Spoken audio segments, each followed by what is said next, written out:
Horton Hears a Who by Dr. Seuss.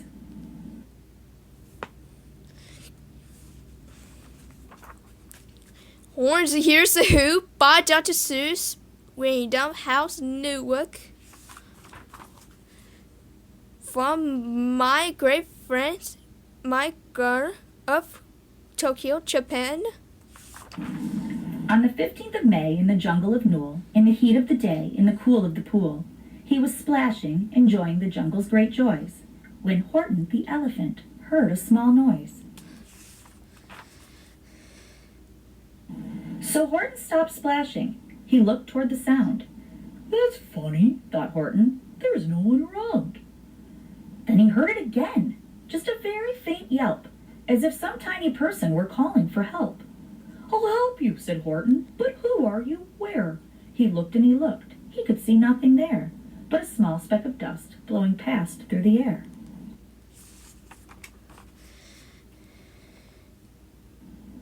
"I say," murmured Horton, "I've never heard tell of a small speck of dust that is able to yell.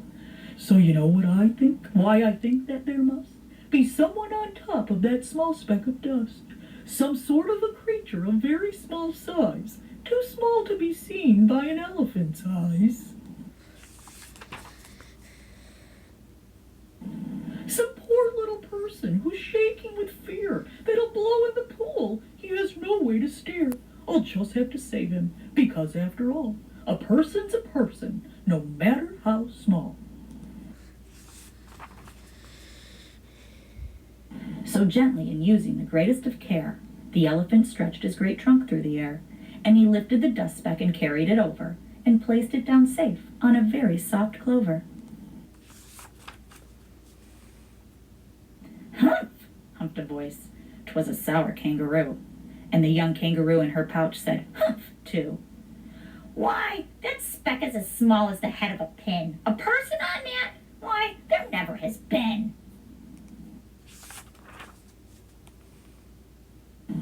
"Believe me," said Horton, "I tell you sincerely, my ears are quite keen and I heard him quite clearly.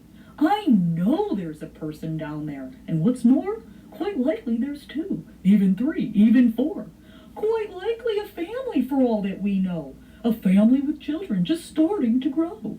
So please," Horton said, "as a favor to me, try not to disturb them. Just please let them be."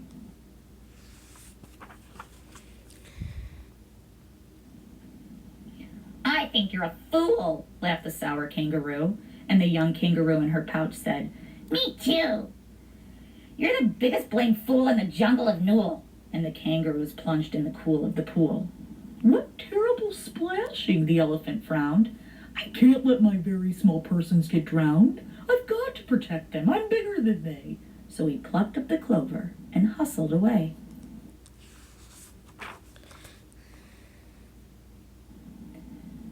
Through the high jungle treetops, the news quickly spread.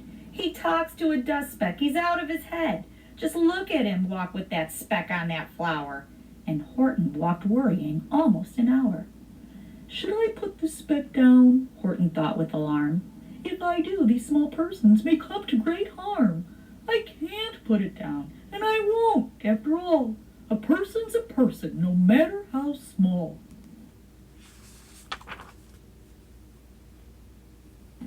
Then Horton stopped walking. The speck voice was talking. The voice was so faint he could just barely hear it. "Speak up, please," said Horton. He put his ear near it.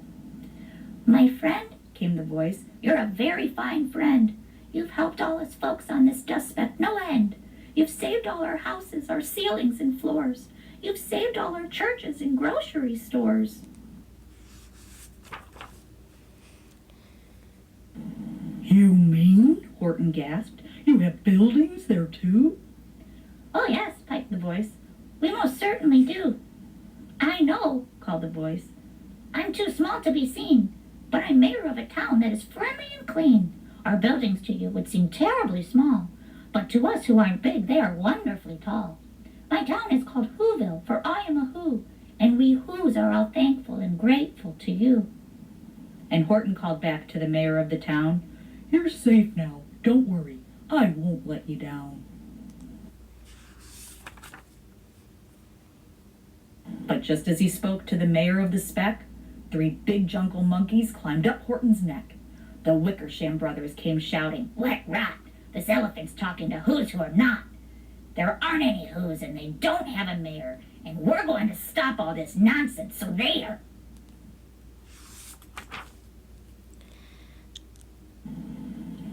They snatched Horton's clover, they carried it off to a black-bottomed eagle named Vlad Vladikoff, a mighty strong eagle of very swift wing, and they said, "Will you kindly get rid of this thing?" And before the poor elephant even could speak, that eagle flew off with the flower in his beak.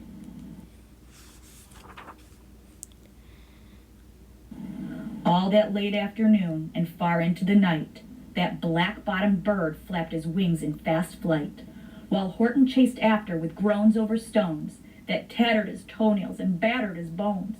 And he begged, "Please don't harm all my little folks who have as much right to live as us bigger folks do." But far, far beyond him that eagle kept flapping, and over his shoulder called back, "Quit your yapping. I'll fly the night through. I'm a bird, I don't mind it. And I'll hide this tomorrow where you'll never find it."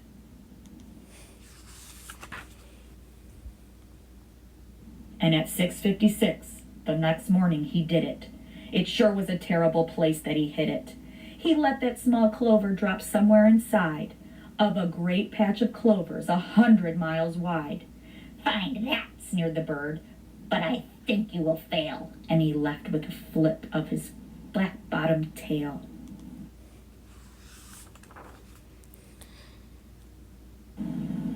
"I'll find it," cried Horton. "I'll find it or bust. I shall find my friends on my small speck of dust." And clover by clover with care, he picked up and searched them and called, "Are you there?" But clover by clover he found that the one that he sought for was just not around. And by noon, poor old Horton, more dead than alive, had picked, searched, and piled up 9,005. Then, on through the afternoon, hour after hour, till he found them at last on the 3,000,000th flower. "My friends," cried the elephant, "tell me, do tell, are you safe? Are you sound? Are you whole? Are you well?" From down on the speck came the voice of the mayor. "We've really had trouble, much more than our share. When that black-bottomed birdie let go and we dropped, we landed so hard that our clocks have all stopped. Our teapots are broken, our rocking chair smashed, and our bicycle tires all blew up when we crashed. So Horton, please," pleaded that voice of the mayor's, "will you stick by us who's while we're making repairs?" "Of course," answered Horton. "Of course I will stick. I'll stick by you small folks through thin and through thick." "Humph," humped a voice. "For almost 2 days you've run wild and insisted on chatting with persons who've never existed. Such carryings on in our peaceable jungle. We've had quite enough of your bellowing bungle. And I'm here to state," snapped the big kangaroo, "that your silly nonsensical game is all through." And the young kangaroo in her pouch said, "Me too."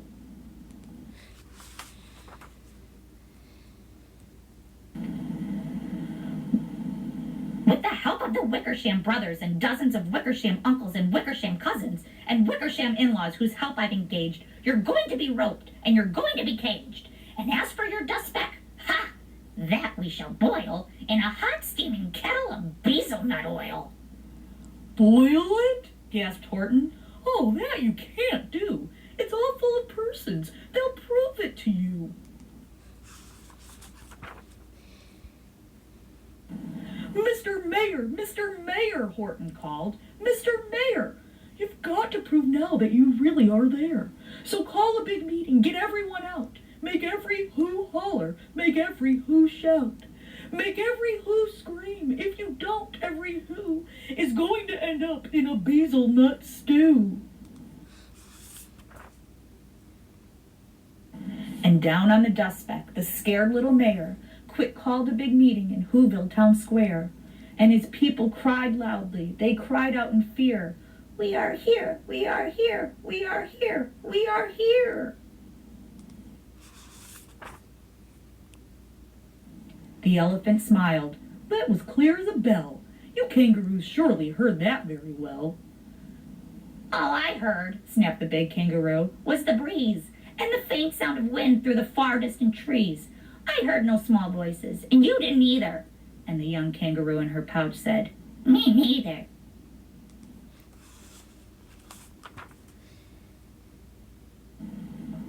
Grab him, they shouted, and cage the big dope. Lasso his stomach with 10 miles of rope. Tie the knots tight so he'll never shake loose. Then dunk that dumb speck in the bezelnut juice. Horton fought back with great vigor and vim, but the Wickersham gang was too many for him. They beat him, they mauled him, they started to haul him into his cage. But he managed to call to the mayor, Don't give up, I believe in you all. A person's a person, no matter how small. And you very small persons will not have to die if you make yourselves heard. So come on now and try.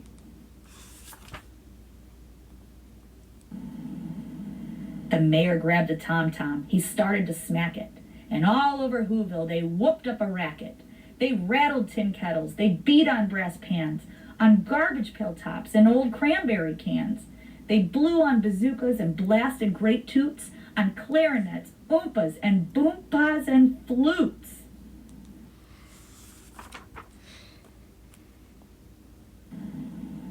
Great gusts of loud racket rang high through the air. They rattled and shook the whole sky.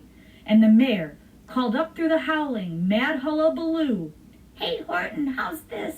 Is our sound coming through?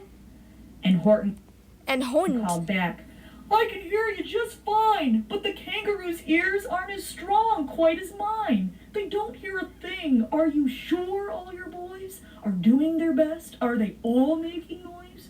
Are you sure every who down in Whoville is working? Quick, look through your town. Is there anyone shirking?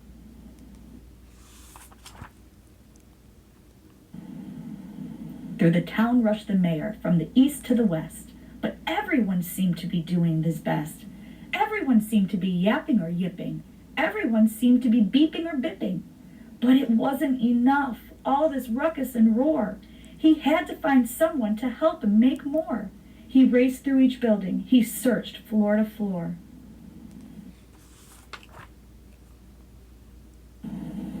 And just as he felt he was getting nowhere and almost about to give up in despair, he suddenly burst through a door, and that mayor discovered one shirker quite hidden away in the Fairfax apartments, apartment 12J. A very small shirker named Jojo was just standing and bouncing a yo-yo, not making a sound, not a yip, not a chirp. And the mayor rushed inside and he grabbed the young twerp.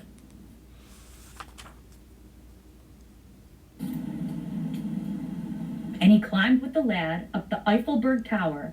This, cried the mayor, is your town's darkest hour, the time for all who's who have blood that is red to come to the aid of their country, he said. We've got to make noises in greater amounts, so open your mouth, lad, for every voice counts. Thus he spoke as he climbed. When they got to the top, the lad cleared his throat, and he shouted out, Yap!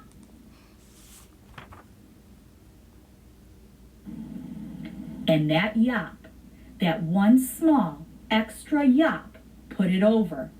Finally, at last, from that speck on the clover, their voices were heard. They rang out clear and clean, and the elephant smiled. Do you see what I mean? They've proved they are persons, no matter how small, and their whole world was saved by the smallest of all. How true, yes, how true, said the big kangaroo. And from now on, you know what I'm planning to do? From now on, I'm going to protect them with you. And the young kangaroo in her pouch said, Me too. From sun in the summer, from rain when it's fallish, I'm going to protect them, no matter how smallish. The end.